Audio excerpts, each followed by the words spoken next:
Salam sejahtera bagi kita semua. Kali ini kita akan berdiskusi mengenai murtad dalam perspektif Alkitab. Di sebelah kanan saya sudah ada pemateri, yaitu Yosan, yang akan menjelaskan secara luas tentang apa sih itu murtad dalam perspektif Alkitab. Bicara dengan narasumber kita, kira-kira seperti apa sih itu murtad menurutnya? Oke, jadi kalau misalnya kita berangkat dari asal katanya, dari bahasa Arab, murtad itu berarti keluar. Dan dalam perspektif Islam, kata murtad itu berarti keluar dari agama Islam kemudian memeluk agama lain. Dan itu kebanyakan masyarakat Indonesia juga berpikir tentang itu. Ketika kita berbicara tentang kata murtad, pasti yang ada di pikiran kita seseorang yang meninggalkan agamanya kemudian masuk ke dalam agama lain. Namun kita bisa melihat dalam perspektif Kristen. Jadi kalau menurut Kristen, murtad itu adalah sengaja keluar atau memberontak terhadap apa yang Allah inginkan. Baik, pertanyaan selanjutnya sudah kita tahu bahwa murtad itu, definisi murtad itu menurut narasumber. Nah, diskusi kali ini kita membahas murtad dalam perspektif Alkitab. Kira-kira murtad dalam perspektif Alkitab itu seperti apa? Oke, kalau kita lihat dari sudut pandang Alkitab, menurut saya ada dua ayat Alkitab yang menyinggung tentang kata murtad.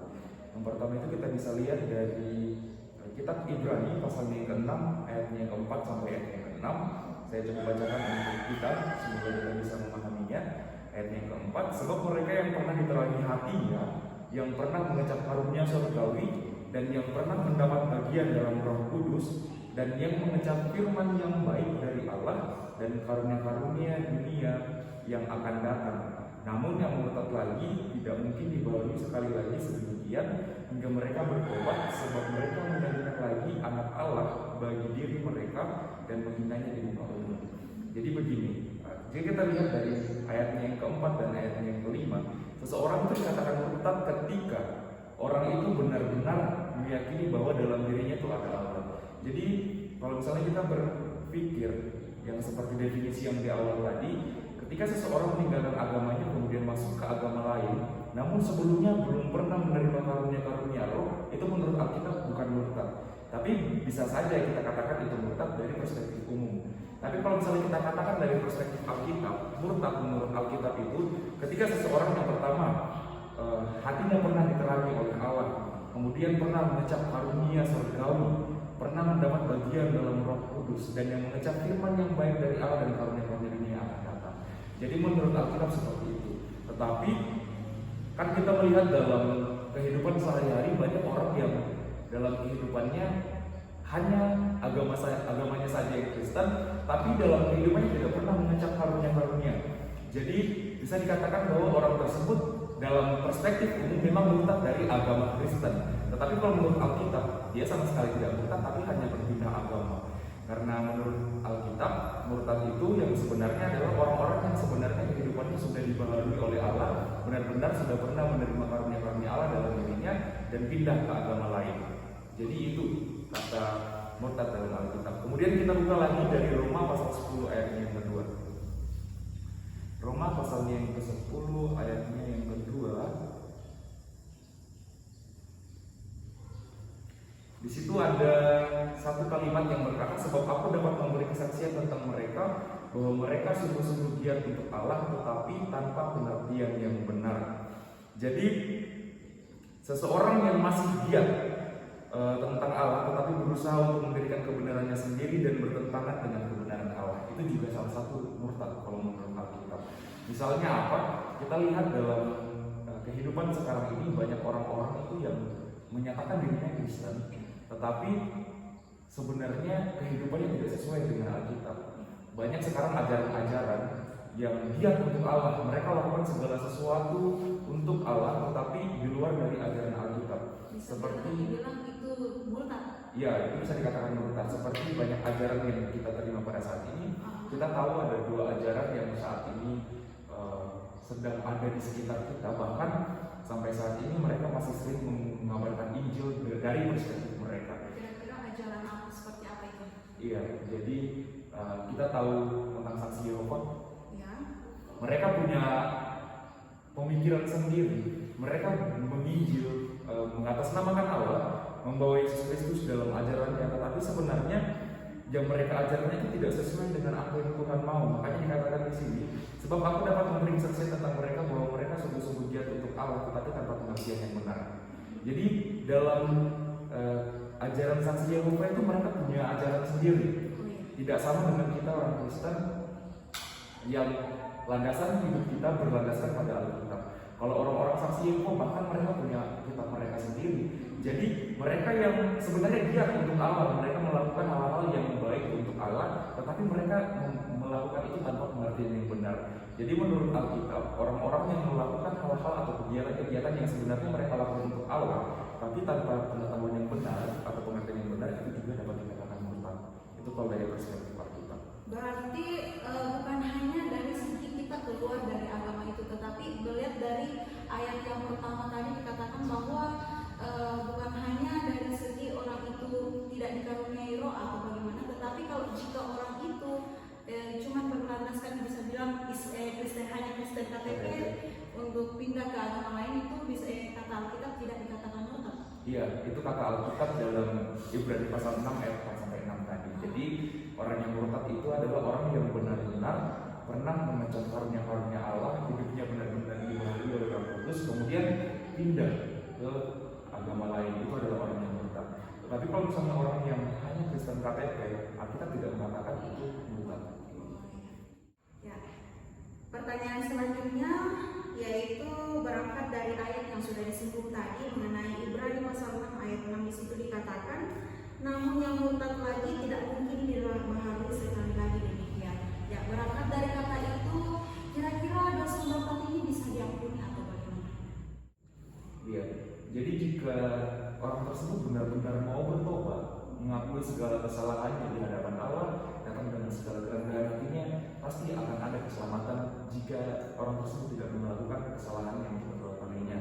Karena sebesar apapun dosa, karena kita juga adalah kita tidak mengenal dosa kecil, dosa besar. Jadi dosa apapun yang dilakukan oleh manusia sebenarnya ada kesempatan untuk mendapatkan keselamatan, karena dalam segala hal yang dia lakukan ketika menyatakan itu salah dan mau membawa itu di hadapan Allah dengan segala kerendahan hati, pasti akan diampuni.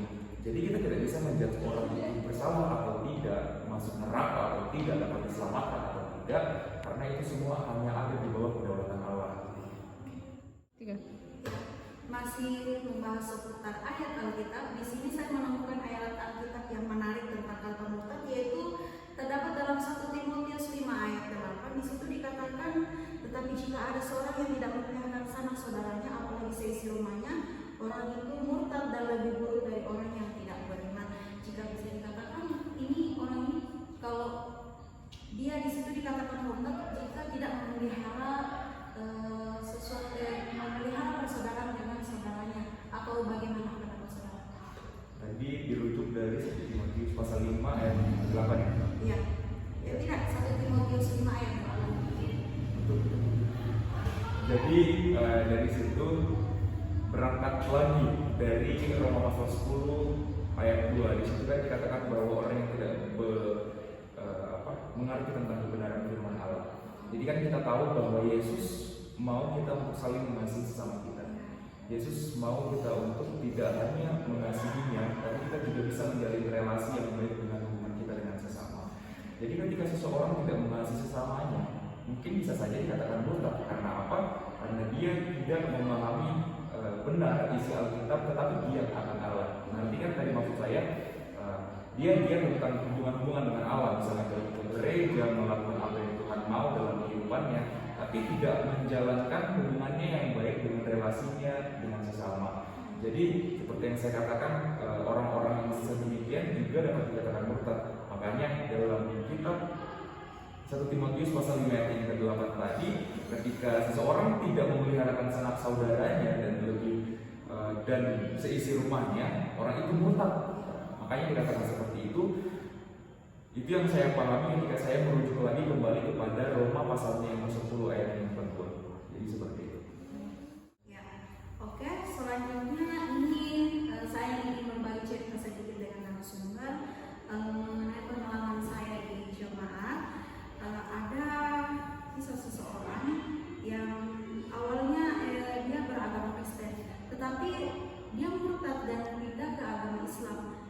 Tapi berselang waktu karena orang ini murtad karena bisa dia mengikut sang suami, ya, menikah dan akhirnya pindah.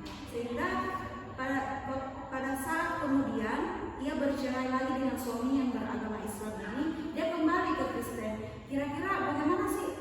Apakah itu masih bisa dikatakan murtad atau bagaimana? Karena yang awalnya dia murtad pindah ke agama lain, tapi dia kembali ke agamanya kembali dengan meyakini bahwa orang ini masih murtad atau bagaimana? Karena dia kembali lagi. Oke. Jadi begini, kita kembali kepada Ibrani pasal 6 yang keempat sampai yang ke-6. Jadi orang yang murtad itu adalah orang yang sebenarnya dikaruniai roh dalam dirinya kemudian pindah ke agama lain. Jadi dapat dikatakan bahwa orang yang sebenarnya benar-benar ada roh, dikaruniai roh dalam dirinya pasti tidak akan murtad sebenarnya seperti itu kan. Tapi kalau kita berbicara tentang orang yang sudah pindah ke agama satu kemudian kembali lagi ke Kristen, jika kita berkata tentang keselamatan lagi ya kan, apakah mereka akan diselamatkan atau tidak, kembali lagi kita tidak akan tahu apakah mereka yang sungguh-sungguh masuk Kristen atau hanya karena sudah bercerai lagi kemudian masuk lagi karena sudah tidak ada yang membimbing lagi dia untuk di agama sebelumnya. Jadi begini, kita tahu kan bahwa orang-orang yang sebelumnya pindah lagi ke agama Kristen, siapa tahu dalam dirinya sudah ada kerinduan untuk mau kembali melayani Yesus. Jadi seperti ada pepatah mengatakan bahwa dalamnya laut dapat diukur, tapi dalamnya hati seseorang siapa yang tahu, gitu kan? Jadi ketika ada seseorang yang pindah agama kemudian kembali ke Kristen, siapa tahu dia rindu untuk kembali melayani Tuhan, melakukan hal-hal yang kemudian menyenangkan hati Tuhan. Jadi kita tidak bisa menjadi seseorang mendapatkan keselamatan atau tidak dari tingkah laku mereka, karena keselamatan kan hanya oleh karena Yesus itu. Jadi jika kita berkata lagi tentang itu, maka sebenarnya hal tersebut tidak bisa menjadi patokan apakah orang akan diselamatkan atau tidak. Karena ketika mereka benar-benar sungguh-sungguh mau menerima kembali Yesus, mengaku segala dosanya dan mengaku bahwa dosa itu adalah salah besar yang sudah dia lakukan, maka ada saja kemungkinan agar ia untuk kembali diselamatkan. Jadi seperti itu. Baik, itulah penjelasan sedikit tentang murtad dalam perspektif Alkitab. Kita berterima kasih kepada narasumber kita untuk memberikan ilmunya, untuk memberikan ilmu sedikit untuk menambah pemahaman kita tentang apa sih itu murtad dalam perspektif Alkitab. Baik, terima kasih untuk kita semua. Shalom dan salam sejahtera untuk kita semua.